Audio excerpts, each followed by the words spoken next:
He's getting chased by police today. Come run, boy.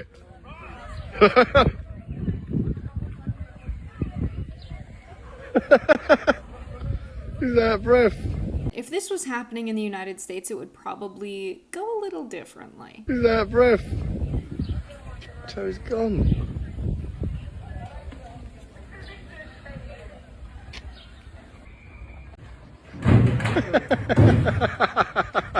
At first I thought this video could be fake, but the police officer's reaction is pretty genuine.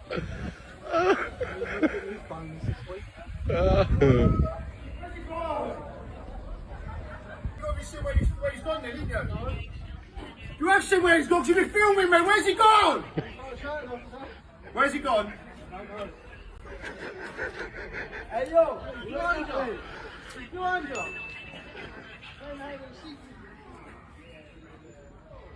It's good to know that it's also a general rule across the pond that snitching to the police is not a good practice. You have seen where he's gone, you've been filming me, where's he gone?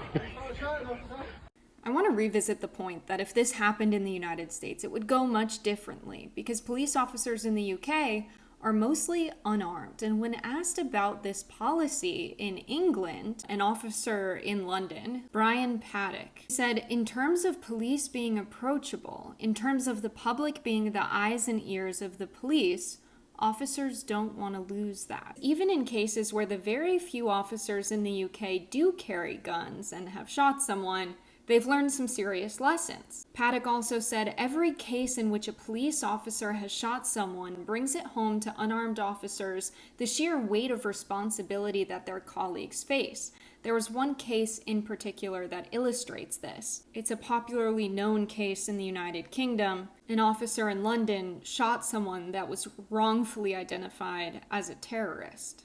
Even still, compare that to our police shootings. Police, supposedly, are there for public safety, but oftentimes we know that they make situations worse in the United States, and a huge part of that is because they carry guns and they have a high propensity to use them because they are instructed that getting home at the end of their shift is their number one priority, and oftentimes that comes at the expense of other people's lives, oftentimes people who did not threaten those police officers. Great Manchester Chief Constable Sir Patrick Fahey said, "We are passionate that the British style of policing is routinely unarmed policing. Sadly, we know from the experience in America and other countries that having armed officers certainly does not mean, sadly, that police officers do not end up getting shot."